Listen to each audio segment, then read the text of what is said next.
నమస్తే, welcome to life line. నేను Shivani. So ఈ రోజు మనం డిస్కస్ చేయబోయే టాపిక్ వచ్చేసి కిడ్నీ ప్రాబ్లమ్స్ గురించి. సో వీటి కాజెస్, సిమ్టమ్స్ అండ్ ట్రీట్మెంట్స్ గురించి వివరించడానికి ప్రస్తుతం మనతో పాటు స్టూడియోలో ఉన్నారు డాక్టర్ హిమాదీప్తి అల్లా ఫ్రమ్ అరిట్ హాస్పిటల్. ఆవిడతో మాట్లాడి మరిన్ని వివరాలు అడిగి తెలుసుకుందాం. హలో డాక్టర్ గారు. హలో అండి, నమస్తే.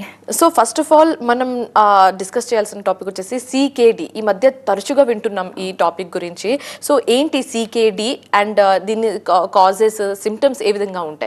సికేడి అంటే క్రానిక్ కిడ్నీ డిజీజ్ అండి. క్రానిక్ కిడ్నీ డిజీజ్ అంటే చాలా రోజులుగా నడుస్తూ ఉన్న ప్రాబ్లం, కిడ్నీ ప్రాబ్లం ఎక్కువ నెలలుగా, సంవత్సరాలుగా నడుస్తున్న దాన్ని క్రానిక్ కిడ్నీ డిజీజ్ అంటాం. యూజువలీ సిమ్టమ్స్ అంత తొందరగా తెలియవు దానికి. వాపులు రావడము, లేకపోతే మొహం వాపు రావడం, కాళ్ళ వాపు రావడము, యూరిన్లో ప్రాబ్లం ఉండడము, లేకపోతే ఆయాసంగా ఉండడము, ఇట్లాంటి వేగ్ సిమ్టమ్స్ తోటి బయటపడతారు చాలామంది. మీరు అన్నట్టు ఎందుకు కామన్గా ఎక్కువ చూస్తున్నాము అంటే లైఫ్ స్టైల్ డిజీజెస్ ఎక్కువైపోయినాయండి మన దేశంలో కానీ ప్రపంచవ్యాప్తంగా కానీ. లైఫ్ స్టైల్ డిజీజెస్ అంటే డయాబెటీస్ కానీ, షుగరు, హై బీపీ, ఒబేసిటీ ఇవన్నీ ఎక్కువైపోతున్నాయి. అట్లానే క్రానిక్ కిడ్నీ డిజీజ్ అనేది కూడా లైఫ్ స్టైల్ డిజీజ్ లాంటిదే. ప్రపంచవ్యాప్తంగా 85 కోట్ల మందికి కిడ్నీ ప్రాబ్లం ఉంది.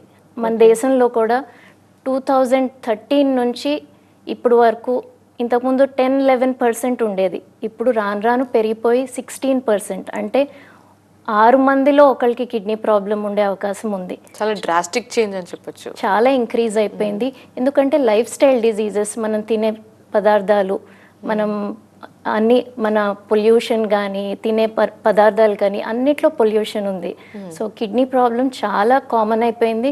అండ్ దాని గురించి అవగాహన లేదు, ఎందుకంటే సిమ్టమ్స్ వెంటనే బయటపడవు కాబట్టి. రొటీన్గా చెక్ చేసుకుంటే తప్పించి చాలామందికి కిడ్నీ ప్రాబ్లం ఉంది అని తెలియదు. ఓకే. యూజువలీ ఎవరంటే రిస్క్ ఫ్యాక్టర్స్ ఉన్నవాళ్ళు, డయాబెటీస్ ఉన్నవాళ్ళు, బీపీ ఉన్నవాళ్ళు, వెయిట్ ఎక్కువ ఉన్నవాళ్ళు, ఫ్యామిలీలో ఎవరికైనా కిడ్నీ ప్రాబ్లం ఇంతకుముందు ఉన్నవాళ్ళు, లేకపోతే మీకే ఇంతకుముందు ఎప్పుడైనా కిడ్నీ ప్రాబ్లం వచ్చి ఉంటే మీ అందరూ రిస్క్లో ఉన్నారు అని అర్థం అన్నమాట.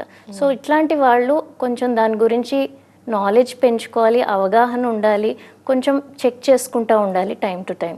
ఓకే. సో మీరు అన్నట్టుగా ఒకవేళ అది జెనెటిక్గా వచ్చి ఉంటే పీపుల్ లైక్ ఎలా how should they take care of it? ఎలాంటి టెస్ట్లు చేయించుకోవాలి? ఎలాంటి ముందు జాగ్రత్తలు తీసుకుంటే కిడ్నీ ప్రాబ్లమ్స్ రాకుండా ఉంటుంది? సో ఏంటంటే అండి, ఈ రిస్క్ ఫ్యాక్టర్స్, నేను చెప్పిన రిస్క్ ఫ్యాక్టర్స్, బీపీ, షుగర్ ఉండడము, ఫ్యామిలీలో హిస్టరీ ఉండడము, లేకపోతే స్టోన్ ప్రాబ్లము, ఇన్ఫెక్షన్స్, ఇవేమన్నా ఉంటే కనుక మీకు సిమ్టమ్స్ వెంటనే బయటపడకపోవచ్చు. అట్లా అని దాన్ని నిర్లక్ష్యం కూడా చేయకూడదు. So time to time blood test చేయించుకోవాలి, మీ నెఫ్రాలజిస్ట్ని కరెక్ట్ టైంకి కలవాలి. అలాగే సిమ్టమ్స్ అంటే ఏదైనా యూరిన్లో మార్పులు, రెగ్యులర్గా మీరు ఇన్నిసార్లు వెళ్ళేవాళ్ళు, రాత్రి ఫుల్ నైట్ పడుకునే వాళ్ళు ఎక్కువసార్లు లేవడం కానీ, యూరిన్ తక్కువగా రావడం కానీ, ఎక్కువగా రావడం కానీ, మంట ఉండడం, లేకపోతే వాపులు కనిపించడం, మొహంలో వాపు, కాళ్ళ వాపులు, లేకపోతే ఆయాసం రావడం, కొంచెం పని చేయగానే ఆయాసం రావడం, 2 మెట్లు ఎక్కగానే ఆయాసం రావడం, ఇట్లాంటివి ఏమైనా కనిపిస్తే మనం ఎట్ రిస్క్ ఉన్న వాళ్ళు ఇంకా జాగ్రత్త పడి అప్పుడు నెఫ్రాలజిస్ట్ని కలుసుకుంటూ ఉండాలి. అప్పుడు మీ nephrologist time to time test చెప్తారు. యూరిన్ టెస్ట్ అవ్వచ్చు, బ్లడ్ టెస్ట్ అవ్వచ్చు. అవి చేయించుకుంటూ ఉంటే మీకు మీ డిజీజ్ ఉందా, మీరు అట్ రిస్క్ అని తెలిసినా కూడా డిజీజ్ ఉందా, ప్రోగ్రెస్ అయ్యే అవకాశం ఉందా, స్టాటిక్గా ఉందా అంటే కంట్రోల్లో ఉందా, లేకపోతే కంట్రోల్ తప్పు ఉందా, అంటే టైంకి పట్టుకుంటే డిజీజ్ని ఎప్పుడైనా బెటర్ అండి. అంటే చేదాటినాక మనం ఏం చేయలేం. Chronic kidney disease is irreversible. అంటే ఒక్కసారి ప్రోగ్రెస్ అయ్యి మనం దాన్ని క్రానిక్ కిడ్నీ డిజీజ్ అని లేబుల్ చేసినాక దాన్ని రివర్స్ చేయలేం. దాన్ని ముందుకి వెళ్ళకుండా అంటే హాల్ట్ చేయగలుగుతాం, కానీ రివర్స్ చేయలేం అన్ఫార్చునేట్లీ. సో అంటే సిన్స్ ఇట్స్ ఇర్రివర్సిబుల్ డిసీజ్ అని చెప్పచ్చు. సో ఎలాంటి జాగ్రత్తలు తీసుకుంటే ఆ ప్రాబ్లం అనేది ట్రిగర్ అవ్వకుండా ఉంటుంది? సో ఇట్లాంటివి ఇప్పుడు మీరు అన్నట్టు కిడ్నీ ప్రాబ్లమ్స్ 2 రకాలు ఉంటాయండి. జనరలీ అక్యూట్ ప్రాబ్లం అంటాము, క్రానిక్ అంటాం. అక్యూట్ అంటే ఏంటంటే కొన్ని రోజులుగా, గంటలుగా జరిగే ప్రాబ్లమ్స్ని అక్యూట్ అంటారు. ఎవరైనా ఇన్ఫెక్షన్ ఉన్నవాళ్ళు, లేకపోతే స్టోన్స్ ఉన్నవాళ్ళు, లేకపోతే ఏదైనా హార్ట్ ప్రాబ్లం ఉన్నవాళ్ళు, వీళ్ళకి టెంపరీగా వచ్చే ప్రాబ్లమ్ని అక్యూట్ కిడ్నీ ఇంజరీ అంటాం అన్నమాట కామన్ టర్మ్స్లో. అదే కనుక ట్రీట్ అవ్వక లేకపోతే ప్రోగ్రెస్ అయ్యింది 3 నెలల తర్వాత కూడా నడుస్తూనే ఉంది ప్రాబ్లం అంటే క్రానిక్ కిడ్నీ డిజీజ్ అంటాం. అట్లాంటప్పుడు వాళ్ళు చూసుకుంటూ ఉండాలి, రెగ్యులర్ టెస్ట్ చేయించుకుంటూ ఉండాలి. పాస్ట్లో మీకు ఎప్పుడైనా ఏదైనా ట్రిగర్స్ ఉన్నాయనుకోండి, లైక్ ఇప్పుడు షుగర్ అనేది most important cause of chronic kidney disease, దాన్ని కంట్రోల్ పెట్టుకోవాలి. BP is the second leading cause, దాన్ని కంట్రోల్ చేసుకోవాలి. ఇప్పుడు ఆ ట్రిగర్స్ని మనం కంట్రోల్ చేసినట్టయితే చాలా వరకు మీ డిజీజ్ని కంట్రోల్ పెట్టుకోగలుగుతారు. అలాగే డైట్ ఈజ్ వెరీ ఇంపార్టెంట్. ఏ జబ్బైనా ఇప్పుడు డైట్ రిలేటెడే ఉంటుంది. Yes, so still salt is a major trigger for worsening of any BP. Sugar తింటే షుగర్ పెరుగుతుంది, అది అందరికీ తెలిసిన విషయమే. రాను రాను ఏమవుతుందంటే కిడ్నీ ప్రాబ్లం వర్సన్ అవుతుంది అంటే సిమ్టమ్స్ వచ్చే వరకు ఆగకూడదు, ట్రిగర్స్ని ముందే కంట్రోల్ పెట్టుకోవాలి, అంతవరకు తెచ్చుకోకూడదు అని అంటున్నారు. ఓకే, సో డాక్టర్ గారు ఇప్పుడు కిడ్నీస్ డ్యామేజ్ గురించి కూడా చాలా వింటున్నాం మనం. సో ఈ కిడ్నీస్ డ్యామేజ్ అవ్వడానికి మెయిన్ రీజన్స్ ఏంటి, ఎవరెవరికి ఎక్కువగా అయ్యే ఛాన్సెస్ ఉంటుంది? రైట్ అండి, ఇందాక రిస్క్ ఫ్యాక్టర్స్ అంటే యాట్ రిస్క్ పాపులేషన్ ఎవరికైతే ఈ ప్రాబ్లమ్స్ ఎక్కువగా రావచ్చు అంటే షుగర్ ఉన్న వాళ్ళు leading cause in our country and worldwide. Diabetic kidney disease అంటాము is the leading cause of chronic kidney disease అండి. ముందు నుంచి అదే ఉంది, ఇప్పటికీ అదే, ఫ్యూచర్లో కూడా అదే ఉండబోతుంది. ఎందుకంటే డయాబెటీస్లో మన దేశం దూసుకెళ్ళిపోతుంది. బీపీ అనేది sugar, BP is the second most common అండి. బీపీ వల్ల కిడ్నీ ప్రాబ్లం వస్తుంది, కిడ్నీ ప్రాబ్లం వల్ల బీపీ కూడా వర్సన్ అవుతుంది. సో వైస్ వర్సా అన్నమాట, రెండు ఒకదాన్ని ఒకటి ఎఫెక్ట్ చేస్తూ ఉంటాయి in a bad way. Okay, third most కామన్గా చూసేది ఏంటంటే జెనెటిక్ కాజెస్. కొంతమందికి పారంపర్యంగా వస్తాయి కొన్ని ప్రాబ్లమ్స్, లేకపోతే మీకు ఇంతకుముందు ఎప్పుడైనా ఫ్రీక్వెంట్గా కిడ్నీ స్టోన్స్ రావడము, కిడ్నీ స్టోన్స్ అడ్డం పడడము, లేకపోతే అవి ప్రాస్టేట్ ప్రాబ్లమ్స్, ఇవి ఏమైనా ట్రీట్ అవ్వకుండా ప్రోగ్రెస్ అవుతా వచ్చినాయి అంటే అది క్రానిక్లోకి వెళ్ళిపోతుంది. సో ఇవన్నీ యాట్ రిస్క్ అనమాట. మోస్ట్ ఇంపార్టెంట్, మన దేశంలో డయాబెటీస్ ఇస్ స్టిల్ నంబర్ 1 అండి. డయాబెటీస్ని కంట్రోల్ చేయగలిగితే అందరికీ, డయాబెటీస్ ఉన్న వాళ్ళందరికీ కిడ్నీ ప్రాబ్లం వస్తుందని లేదు, కానీ కిడ్నీ ప్రాబ్లం వచ్చిన వాళ్ళల్లో 10 మందిలో 3కి డయాబెటీస్ ఉంటుంది. So 30% of CKD is because of diabetes. So in case ఒకవేళ డయాబెటీస్ వస్తే the very next thing we should take care of is kidney అని చెప్పొచ్చు అంటారా? Yes, there are major organs అండి. డయాబెటీస్ ఇస్ లైక్ మహమ్మారి అనొచ్చు. It affects almost every organ in the body. అన్ని organs మీద ఎఫెక్ట్ చూపిస్తుంది. కంటి మీద కానీ, గుండె మీద కానీ, కిడ్నీస్ మీద కానీ, మీ బ్లడ్ వెజల్స్ అన్నిటి మీద ఎఫెక్ట్ చూపిస్తుంది, ఆఖరికి స్కిన్ మీద కూడా. సో షుగర్ ఉన్న వాళ్ళు రెగ్యులర్గా 6 నెలలకు ఒకసారి కానీ, సంవత్సరానికి ఒకసారి కానీ, ఎట్లా అంటే regular health care system with your nephrologist, physician తోటి టచ్లో ఉంటే ఎంత ఫ్రీక్వెంట్గా మానిటర్ చేసుకోవచ్చో మీరు చూడొచ్చు. ఎందుకంటే డయాబెటీస్ ఆ 3 నెలల్లో ప్రోగ్రెస్ అవ్వదు అని గ్యారంటీ లేదు, అలానే అందరూ ప్రోగ్రెస్ అవుతారని లేదు, కానీ దాని గురించి ఒక అవగాహన ఉండాలి దట్ ఇట్ క్యాన్ కాజ్. కొంతమంది 90 ఏళ్ళకు కూడా ఏమీ కాకుండా ఉంటారు డయాబెటీస్ ఉన్నవాళ్ళు, అలానే 30 ఏళ్ళకు కూడా డయాబెటీస్ వాళ్ళు డయాలసిస్ మీదకి వెళ్ళిన సందర్భాలు కూడా ఉన్నాయి. సో అవగాహన ఉండి రెగ్యులర్ ఫాలోఅప్లో ఉంటే సరిపోతుంది. ఓకే, సో డాక్టర్ గారు ఇప్పుడు కిడ్నీస్ డ్యామేజ్కి సంబంధించి ఇనిషియల్ సిమ్టమ్స్ ఏ విధంగా ఉంటాయి? సో ఇదేంటంటే అండి, క్రానిక్ కిడ్నీ డిజీజ్ గురించి మాట్లాడుకుంటుంటే, క్రానిక్ కిడ్నీ డిజీజ్ ఎట్లా అంటే స్లోగా ప్రోగ్రెస్ అవుతుందండి. అంటే స్టేజెస్ వారీగా ప్రోగ్రెస్ అవుతుంది. ఎర్లీ స్టేజెస్లో మీకు టిపికల్గా సిమ్టమ్స్ కనిపించకపోవచ్చు. అంటే ఈ వాపులు, ఆయాసం రావడము, ఆకలి లేనితనము, ఒళ్ళంతా దురదలు రావడము, లేకపోతే నీరసంగా ఉండడం, వాంతులు అవ్వడం, ఇవన్నీ లేట్ స్టేజెస్ సిమ్టమ్స్ అనమాట. సో లేట్ స్టేజెస్ అంటే అప్పటికే మీరు స్టేజ్ 4, స్టేజ్ 5కి వెళ్ళిపోయి ఉంటారు. స్టేజ్ 4, స్టేజ్ 5కి వెళ్ళినాక స్టేజ్ 5 ఇంకా డయాలసిస్ స్టేజ్ అనమాట. సో ఎర్లీ స్టేజెస్లో సిమ్టమ్స్ చాలా రేర్గా కనిపించేవి యూరిన్లో ప్రాబ్లం రావడం, అంటే నురుగ రావడము, లేకపోతే మంట రావడము, లేకపోతే యూరిన్ ఫ్లో ప్రాబ్లం ఉండడం, ఎక్కువసార్లు వెళ్ళడము, రాత్రిపూట్ల లేవాల్సి రావడం, ఇట్లాంటి ఏమైనా ఉంటే ఎర్లీ సిమ్టమ్స్ అనమాట. ఓకే, సో అండ్ అంటే ప్రాసెస్ ఏ విధంగా ఉంటుంది, డయాగ్నోసిస్ ప్రాసెస్ అంతా? సో కొన్ని సింపుల్ టెస్ట్ అండి, సింపుల్ స్క్రీనింగ్ టెస్ట్ అంటాం. రొటీన్గా యూరిన్ టెస్ట్ ఒకటి, బ్లడ్ టెస్ట్ ఒకటి. యూరిన్లో ప్రోటీన్ అనేది ఏమైనా లీక్ అవుతుందా, బ్లడ్ సెల్స్ ఏమైనా పోతున్నాయా, పస్ సెల్స్ ఏమైనా వెళ్తున్నాయా, సింపుల్ యూరిన్ టెస్ట్ సరిపోతుంది టు బిగిన్ విత్. దాని తర్వాత serum creatinine, blood urea, electrolytes అనే టెస్ట్ చేసుకుంటే మన బ్లడ్లో ఈ క్రియాటినిన్ అనే లెవెల్ ఎక్కువ ఉంది అనుకుంటే అప్పుడు క్రానిక్ కిడ్నీ డిజీజ్ కానీ అక్యూట్ కిడ్నీ ఇంజరీ కానీ లేబుల్ చేస్తాము. కొన్ని రోజులుగా స్లోగా పెరుగుతుంది అంటే chronic kidney disease underlying risk factors ఉన్నవాళ్ళు ఈ టెస్ట్లు మేము కొన్ని చెప్పిన టెస్ట్లు అంటే షుగర్ టెస్టులతో పాటు ఈ creatinine, blood urea, electrolytes and simple urine test to see ఎంత యూరిన్ ప్రోటీన్ లీక్ అవుతుంది యూరిన్లో అనేది తెలుసుకోవడానికి సింపుల్ టెస్ట్ అండి. అట్లా కాకుండా ఇంకెవరికైనా స్టోన్స్ అట్లాంటి ప్రాబ్లం ఉన్న వాళ్ళైతే అల్ట్రాసౌండ్ రెగ్యులర్గా లేకపోతే higher test like CT scan అట్లాంటివి కూడా చేయాల్సిన అవసరం పడుతుంది. But regular simple basic screening test are sufficient to diagnose అనమాట. ఎక్కడో పెద్ద టెస్ట్లు అవసరం లేదు, బేసిక్ టెస్ట్ ద్వారానే డయాగ్నోస్ చేయొచ్చు కిడ్నీ ప్రాబ్లం ఉంటే కనుక. So start simple and go up from there. Okay, so doctor గారు ఇప్పుడు డయాలసిస్ విషయానికి వస్తే డయాలసిస్ అంటే ఏంటి అండ్ ఇందులో ఎన్ని టైప్స్ ఉంటాయి? డయాలసిస్ అంటే ఏంటంటే ఇప్పుడు అక్యూట్ కిడ్నీ ఇంజరీ అని చెప్పిన దాంట్లో అయితే అక్యూట్గా డయాలసిస్ చేస్తామండి. డయాలసిస్లో కూడా 2 రకాలు ఉన్నాయి.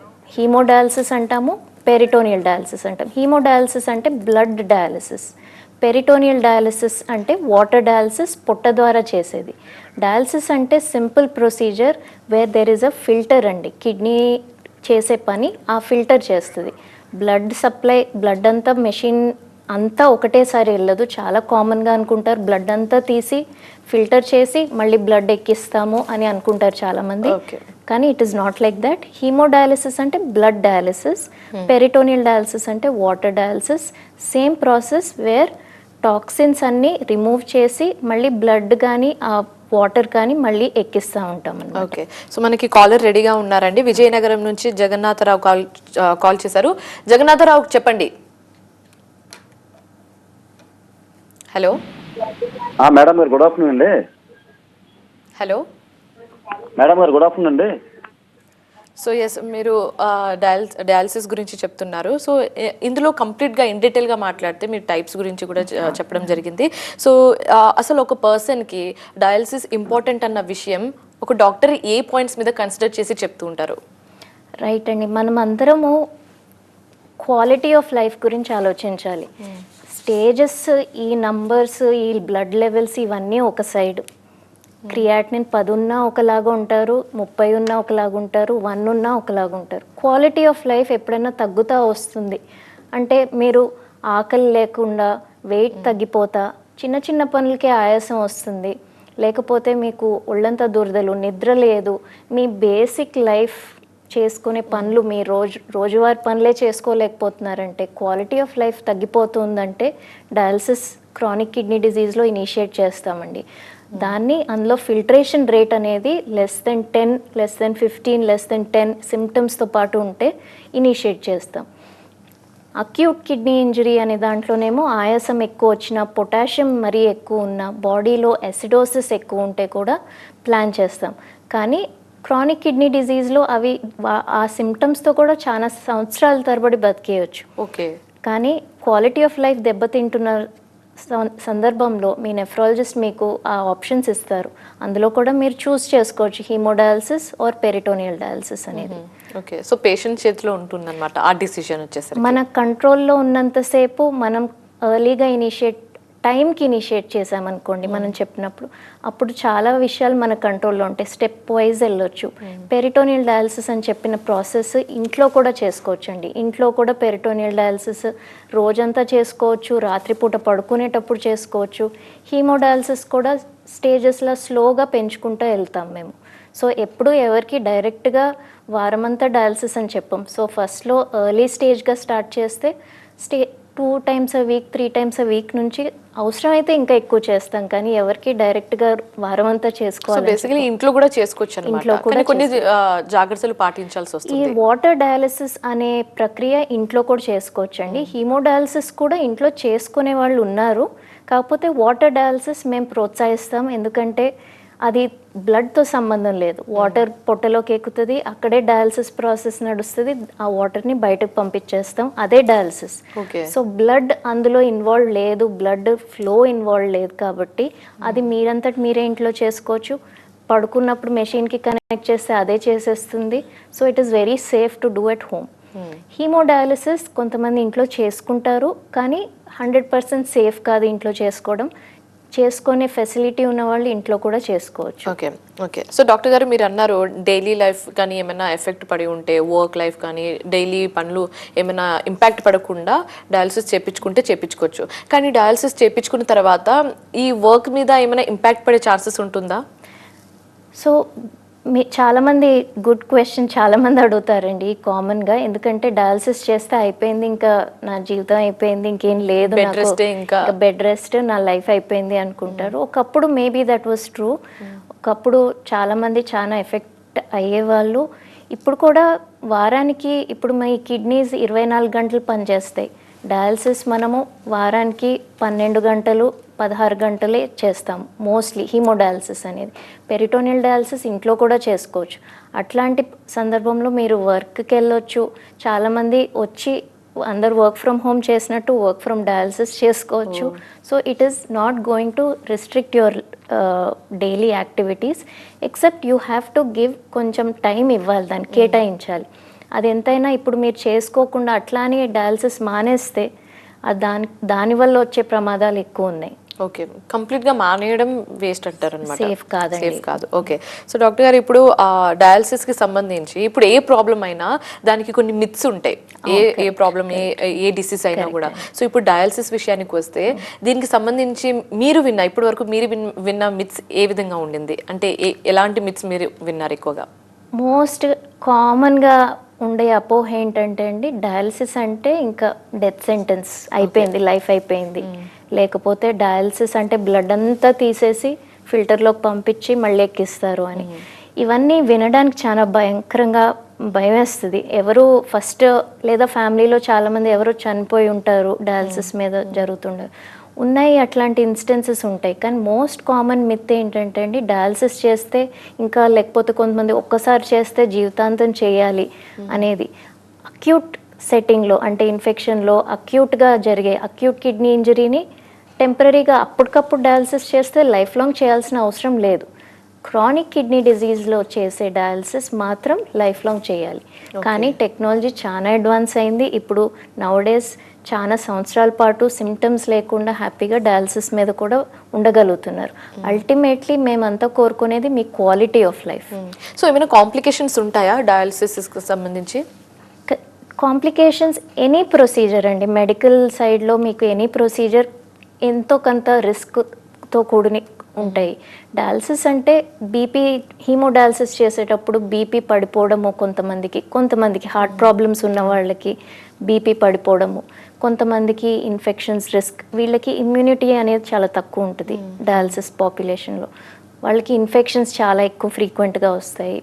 లేకపోతే సిమ్టమ్స్ లేకపోయినా అంటే లైఫ్ బోన్ హెల్త్ ఇవన్నీ క్షీణిస్తూ ఉంటాయి రాను. హార్ట్ హెల్త్, బోన్ హెల్త్ అవన్నీ టైం టు టైం మేము బ్లడ్ టెస్ట్లో, స్కాన్స్లో క్యాచ్ చేస్తూ ఉంటాం. సో డయాలసిస్ చేసినాక మిగతావన్నీ పట్టించుకోక్కర్లేదు అని కాదు. డయాలసిస్ నడుస్తుండగా మీ షుగర్ని కంట్రోల్ చేసుకోవాలి, బీపీని కంట్రోల్ చేసుకోవాలి, హార్ట్ గురించి మీరు జాగ్రత్తలు తీసుకోవాలి. అవన్నీ కూడా సైమల్టేనియస్గా చూసుకోవాలి. ఓకే. సో డాక్టర్ గారు, ఇప్పుడు ఈ CKD లేదా ఏమైనా కిడ్నీ ప్రాబ్లమ్స్ ఉన్న వాళ్ళకి ఏమైనా ఫుడ్ రిస్ట్రిక్షన్స్ అనేవి ఉంటుందంటారా? డెఫినెట్లీ అండి. ఫుడ్ చాలా పెద్ద రోల్ ప్లే చేస్తుంది. ఎందుకంటే మన ఫుడ్లో ఉన్నవి కెమికల్స్ లేకపోతే ఎలక్ట్రోలైట్స్ అబ్జార్బ్ అయినాక కిడ్నీనే హ్యాండిల్ చేయాలి. ఇప్పుడు మీరు తీసుకునే సాల్ట్ కానీ, పొటాషియం కానీ, షుగర్ కానీ, ఆఖరికి వాటర్ కూడా అన్నీ through the kidney it goes through. So kidney ఏంటంటే ఇప్పుడు మీకు నాకు ఎంత నీళ్లు తాగినా, ఎంత సాల్ట్ తీసుకున్నా వాపులు కనిపించవు, లేకపోతే డైరెక్ట్గా బీపీఎం పెరగదు. కిడ్నీ ప్రాబ్లం ఉన్న వాళ్ళకి, CKD ఉన్న వాళ్ళు రెగ్యులేట్ చేసుకోలేరు, సాల్ట్ని రెగ్యులేట్ చేసుకోలేరు, వాటర్ కంటెంట్ని రెగ్యులేట్ చేసుకోలేరు. సో ఎవరికైతే వాటర్ బాడీలో ఎక్కువ నిండిపోయింది, వాపులు ఉన్నాయి, లేదా పొటాషియం ఎక్కువ ఉంది, ఇట్లాంటి వాళ్ళు పొటాషియం తక్కువ ఉన్న పదార్థాలు తీసుకోవాలి. ఫాస్ఫరస్ ఎక్కువ ఉంది అనుకోండి, డైరీ ప్రోడక్ట్స్ తక్కువ తీసుకోవాలి. అట్లా వాళ్ళ రెగ్యులేషన్ మనం వాళ్ళ కండిషన్ని బట్టి. బీపీ ఎక్కువగా ఉంది అంటే salt, most important factor is salt అండి. ప్రాసెస్డ్ ఫుడ్లో సాల్ట్ చాలా ఉంటుంది. And water content also we have to see output బాగా వస్తుంది, యూరిన్ బాగా వస్తుంది అంటే పర్వాలేదు, లేకపోతే అన్నీ కంట్రోల్గా మోడరేట్ ఆర్ వెరీ రిస్ట్రిక్టెడ్గా తీసుకోవాలి. ఓకే, సో డాక్టర్ గారు ఇప్పుడు డయాలసిస్ పని చేయట్లేదు అనేది ఎలా తెలుస్తూ ఉంటుంది? డయాలసిస్ స్టార్ట్ చేయకముందు ఏవైతే సిమ్టమ్స్ నేను చెప్పానో, ఆయాసం రావడము, దురదలు, లేకపోతే మీరు బ్రెయిన్ అంటే మీకు కొంచెం మబ్బుగా అనిపించడము, బ్రెయిన్ షార్ప్గా లేదు, లేకపోతే బాడీ అంతా డ్రైగా ఇచ్చింగ్, ఆయాసం రావడం, ఇవన్నీ సిమ్టమ్స్ డయాలసిస్ చేసినా కానీ ఉన్నాయనుకోండి, దట్ మీన్స్ సరిపోవట్లేదు డయాలసిస్, ఇన్అడిక్వేట్ డయాలసిస్ ఆర్ ఇంకా ఇంటెన్సిఫై చేయాలి అని అర్థం అనమాట. సో ఈ సిమ్టమ్స్ ఏవైతే డయాలసిస్ ముందు ఉన్నాయో అవి కరెక్ట్ అవ్వాలనే మనం డయాలసిస్ స్టార్ట్ చేస్తాం. ఒకవేళ అవి మళ్ళీ తిరిగి వచ్చినాయి ఆ సిమ్టమ్స్ అంటే డయాలసిస్ని ఇంటెన్సిఫై చేయాలి. అంటే వారానికి 2 సార్లు చేయించుకుంటున్న వాళ్ళు 3 సార్లు చేస్తాము. పెరిటోనియల్ డయాలసిస్ని కూడా ప్రిస్క్రిప్షన్ చేంజ్ చేస్తాము ఒకవేళ ఇవే సిమ్టమ్స్ మళ్ళీ తిరిగి వస్తున్నాయి అంటే. ఓకే ఓకే, సో డాక్టర్ గారు ఇప్పుడు కొందరు సప్లిమెంట్స్ తీసుకుంటూ ఉంటారు అండ్ కొందరు అదే మెడికేషన్ ఫాలో అవుతుంటారు. మెడికేషన్తో పాటు ఈ ఎక్స్ట్రా సప్లిమెంట్స్ అనేది తీసుకుంటూ ఉంటారు. సో అలా ట్యాబ్లెట్స్ ఎక్కువ తీసుకోవడం వల్ల కిడ్నీ మీద ఏమైనా ఇంపాక్ట్ పడే ఛాన్సెస్ ఉంటుందంటారా? డెఫినెట్లీ అండి. ఏదైనా anything you are putting in to your body it has to come regulated అంతే. ఇప్పుడు నేను లైఫ్ లాంగ్ ఒకలాగా ఒక ఏజ్ వరకు up till 40 years your kidneys are fine అండి. ఆఫ్టర్ 40 స్లోగా ఏజింగ్ ప్రాసెస్ స్టార్ట్ అవుతుంది. మన బాడీలో ఏ ఆర్గన్లో అయినా అంతే, కిడ్నీలో ఆఫ్టర్ 40 స్టార్ట్ అవుతుంది. సో సప్లిమెంట్స్ అంటే మీకు బాడీకి అవసరం లేదు, ప్రోటీన్ విపరీతంగా తీసుకుంటూ ఉంటారు కొంతమంది, బాడీకి అంత అవసరం లేకపోవచ్చు. తర్వాత ఈ సాల్ట్ అనేది కూడా లిమిటెడ్గా తీసుకోవాలి. ఎక్స్ట్రీమ్ ఇదిగా డైట్ ఫ్యాడ్స్ ఫాలో చేయకూడదు. సో రెగ్యులేటెడ్గా ఉండాలి. Too many supplements are not necessary. And most dangerous input you can give for your body is pain killers అండి. మీరు అడిగిన దాంట్లో చాలామంది పెయిన్ కిల్లర్స్ అబ్యూస్ చేస్తూ ఉంటారు. పెయిన్ కిల్లర్స్ కిడ్నీస్ని డ్యామేజ్ చేస్తూ ఉంటాయి. That is one of the leading causes అండి for kidney failure. So doctor గారు మాకు కిడ్నీ ప్రాబ్లమ్స్కి సంబంధించి అండ్ అలాగే సీకేడీకి సంబంధించి చాలా మంచి మంచి విశేషాలు, సొల్యూషన్స్ అండ్ సజెషన్స్ ఇచ్చినందుకు థ్యాంక్ యూ సో మచ్ అండి. సో ఇది ఇవాల్టి లైఫ్ లైన్. మరో లైఫ్ లైన్తో మళ్ళీ కలుద్దాం. చూస్తూనే ఉండండి TV9.